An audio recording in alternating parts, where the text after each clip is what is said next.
নমস্কার বন্ধুরা, সবাই কেমন আছো? আশা করছি সবাই ভালো আছো, সুস্থ আছো। মৌসুমি সরকার বিশ্বাস চ্যানেলে তোমাদের সবাইকে জানাই স্বাগত। আজ আমি তোমাদের জন্য নিয়ে এসেছি একদম নতুন ইউনিক একটা রেসিপি, যেটা খেতে কিন্তু বাচ্চা থেকে বড় সবাই খুব পছন্দ করবে। একদম নতুন চটপটা একটা রেসিপি। আর এই রেসিপিটা বানাতে আমাদের কি কি উপকরণ লাগবে সেটা আমি তোমাদের পরে বলছি। রেসিপিটা বানানো কিন্তু একদম ইজি, আর বাচ্চারা তো খেতে এটা খুবই পছন্দ করবে। তোমাদের বাড়িতে যদি এরকম বাচ্চা থাকে তাহলে কিন্তু তোমরা এটা বাচ্চাদের জন্য অবশ্যই ট্রাই করতে পারো। বাড়িতে অবশ্যই ট্রাই করো, আর আমাকে কিন্তু কমেন্ট করে জানাতে ভুলো না কে কে বাড়িতে এইভাবে রেসিপিটা ট্রাই করেছো। প্রথমে এখানে আমরা একটা ছোট বাটির মধ্যে নিয়েছি 3 থেকে 4 চামচ পরিমাণে ময়দা। এখানে চাইলে তোমরা ময়দা, কর্নফ্লাওয়ার বা অ্যারারুট যে কোনো কিছু ব্যবহার করতে পারো। আমি এখানে ময়দা ব্যবহার করেছি। তার মধ্যে সামান্য একটু লবণ দিয়ে আর অল্প পরিমাণে জল দিয়ে আমি একটা ব্যাটার বানিয়ে নিয়েছি। আর রেসিপিটা বানানোর জন্য মূল উপকরণ আমাদের লাগবে চিঁড়ে। আমি এখানে 100 গ্রাম চিঁড়ে নিয়েছি, আর চিঁড়েটাকে একটু জল দিয়ে আমাদের ভালো করে ধুয়ে নিতে হবে। তোমরা কিন্তু চিঁড়ের মধ্যে অল্প পরিমাণে একটু জল দিয়ে ভালো করে ধুয়ে নেবে, আর জলটার সাথে সাথেই ফেলে দিয়ে নেবে, চিঁড়েটা যেন গলে না যায়। আমার কিন্তু এখানে আরশি খুব ডিস্টার্ব করছিল, তাই চিঁড়েটা একটু গলে গেছে।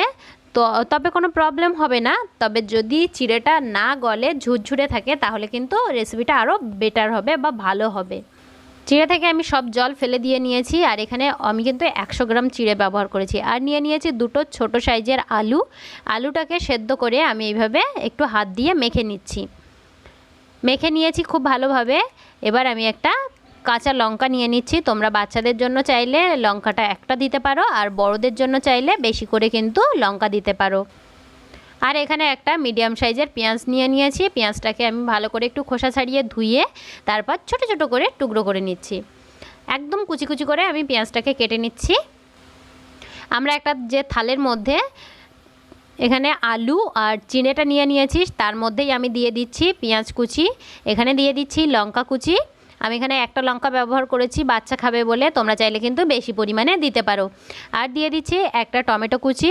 তোমরা চাইলে এর মধ্যে ক্যাপসিকাম, গাজর যে কোনো কিছু ব্যবহার করতে পারো। আমি এখানে আমার হাতের কাছে আপাতত টমেটো ছিল, আর ধনেপাতা পুদিনা পাতাটা ছিল, সেটা আমি কুচি করে দিয়েছি। আমি এখানে 4 থেকে 5টা পরিমাণে পুদিনা পাতা আর একটুখানি ধনেপাতা ব্যবহার করেছি। আর এর মধ্যে দিয়ে দিচ্ছি 1 চামচ পরিমাণে তিল। তোমরা চাইলে তিলের পরিবর্তে চীনাবাদাম ভাজাটা সেটা ক্রাশ করেও বা হালকা একটু গুঁড়ো গুঁড়ো করে দিয়ে নিতে পারো। আর এর মধ্যে দিয়ে দিচ্ছি 1/2 চামচ পরিমাণে কাশ্মীরি রেড চিলি পাউডার কালারের জন্য। লবণ দিয়েছি স্বাদ মতো, আমি প্রায় 1/2 চামচ মতো লবণ দিয়েছি।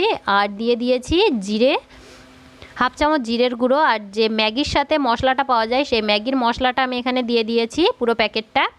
আর এখানে 1/2 চামচ পরিমাণে আমি ম্যাগি মশলা দিয়ে দিচ্ছি। ম্যাগি মশলাটা দিলে কিন্তু টেস্ট খুবই ভালো হয়।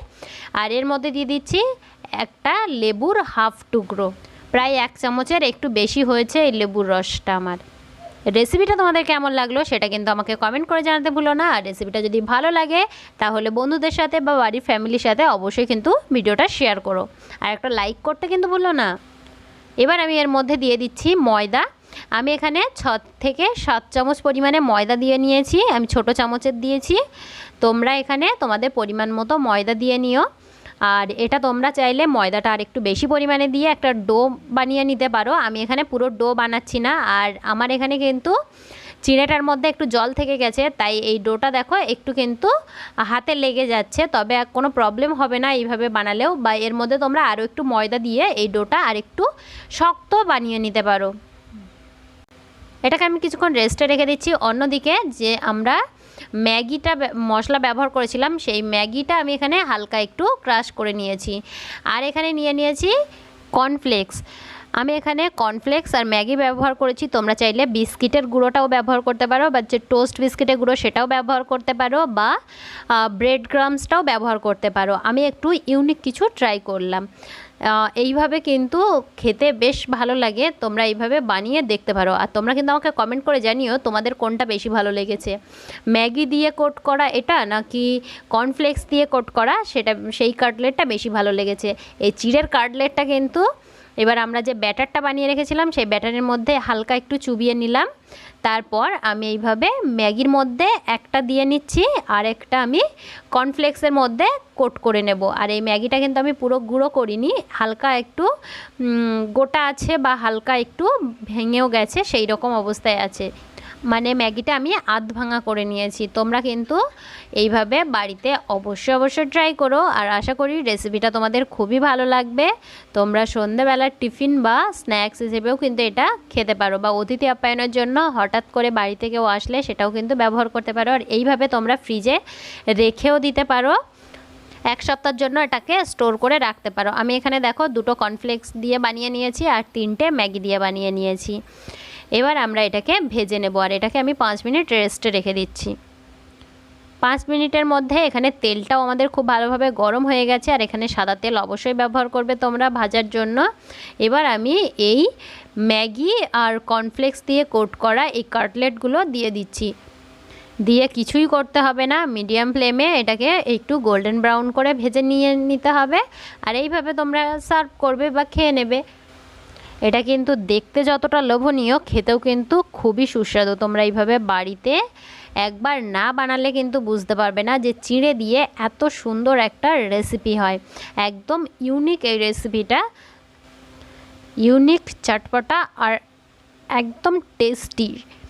বাচ্চাদের জন্যও তো বেটার, আর এটাও হেলদি রেসিপিটা, যেহেতু বাড়িতে থাকা কিছু উপকরণ দিয়ে এর মধ্যে সবজিও ব্যবহার করেছি, তাই রেসিপিটা কিন্তু যথেষ্ট হেলদি। তোমরা এইভাবে বাড়িতে অবশ্যই ট্রাই করো, আর আমাকে কমেন্ট করে জানিও রেসিপিটা তোমাদের কেমন লেগেছে। রেসিপিটা ভালো লাগলে চ্যানেলটিকে অবশ্যই সাবস্ক্রাইব করো, পাশে থাকা বেল আইকনটি অন করে অল নোটিফিকেশান অন করে রেখো এই রকম আরও সহজ নতুন ভিডিও দেখার জন্য। সবাই খুব ভালো থেকো, সুস্থ থেকো। আবারও চলে আসবো তোমাদের সাথে এইরকম নতুন একটা রেসিপি শেয়ার করার জন্য।